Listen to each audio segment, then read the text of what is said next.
आपण मैंने समस्त जानती 2018 मसीहा समय माननीय भारत वर्षर यशस्वी प्रधानमंत्री नरेंद्र मोदी जी पिला मानकर जेते बेले बोर्ड परीक्षा आसे ता पूर्वरु गोटिए परीक्षा पे चर्चा ये परीक्षा पे चर्चा तांको पाई से रखी थांती जे पिला माने जेते बेले परीक्षा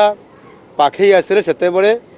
पिला मानको ऊपरे गोटिए बड़ चाप सृष्टि होता है स्ट्रेस आसी थाए आउ सेथि पाई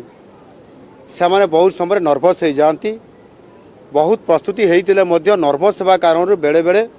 परीक्षा रे भल हुए नहीं आउ सेथि पाई समान को रिलैक्स करिवा पाई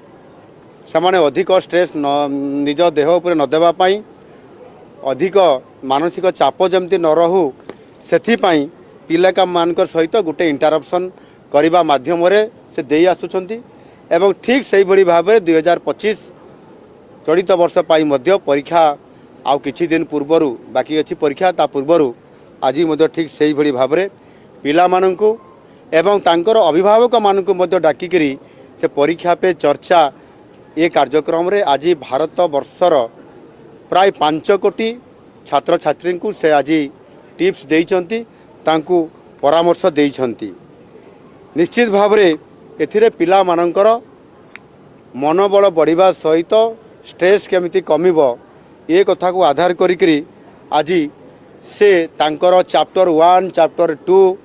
एमिति करिकरी चैप्टर 20 पर्यंत सिस्टमेटिकली प्रश्न पचारिबा एवं पचारिबा परे जेभली भाव रे पिला माने मध्य फ्री रे प्रधानमंत्री सहित आलोचना करले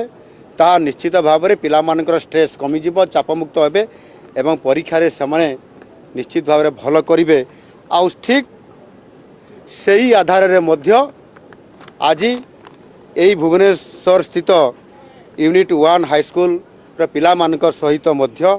आज मोर जेते प्रधानमंत्री आपंकर परीक्षा पे चर्चा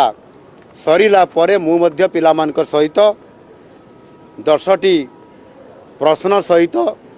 समानकर सहित मोर गोटिए प्रश्न उत्तर कार्यक्रम थिला एवं सेथिरे विभिन्न प्रकार पिला माने प्रश्न देले मु ता उत्तर रखिली एवं ताहा मध्य प्रधानमंत्री जेभली भाव रे पिला मानकु टिप्स देले सेही आधार रे पिला मानकु अधिक स्ट्रेस न देबा पई एवं सेथि पई जहा आमर प्राचीन संस्कृति शिक्षा समय रे जो कथा थिला भागवत गीता रे भी से कथा लिखाई जे अधिक स्ट्रेस किमती भाव रे न देबा पई निज देह उपरे निज मन उपरे आउ सेथि पई एठी परीक्षा रे केमिति मु अधिक नंबर रखिबी ए प्रकार पिला मानक भितरे जो गोटिए मानसिक चाप सृष्टि होता है आउ से सेथि पई परीक्षा प्रस्तुति समय रे गोटे फोकस करतांती मु अधिक नंबर केमती रखिबी किंतु या द्वारा बड़ चाप सृष्टि होता है टेंशन बढ़ी जाए आउ तांकर देह उपरे बॉडी उपरे जेतले स्ट्रेस आसी जाए सेते बेले से नर्भस हो जाती आउ ताहा बहुत क्षति मध्य करि थाए एणुकरी सेथि पई सेमाने जहाँ जमिति कुआ जाए गीतार जहाँ कुआ जाइछि कर्मणे बाधि करास्ते माँ फलेषु कदाचन एक यार अर्थ होची जे आमे निजर कर्म करिबा आमर कर्म कौन अच्छी ना परीक्षा बोर्ड परीक्षा आम देवा कौन करने पड़ो ना आमको प्रस्तुत होगापी पड़ो किभली होगा कथा ना आमर शिक्षक माने आमको जहाँ टिप्स देइचंती से आधार में प्रस्तुति होगापी पड़ो समय अनुसार अधिक स्ट्रेस नेबार ना अधिक चापग्रस्त हबार नुह आमको शांत मनोभाव आम पढ़ा पाठ जदि पाठ पढ़ा ताहले निश्चित भाव में अधिक प्रैक्टिस कले आम ताहा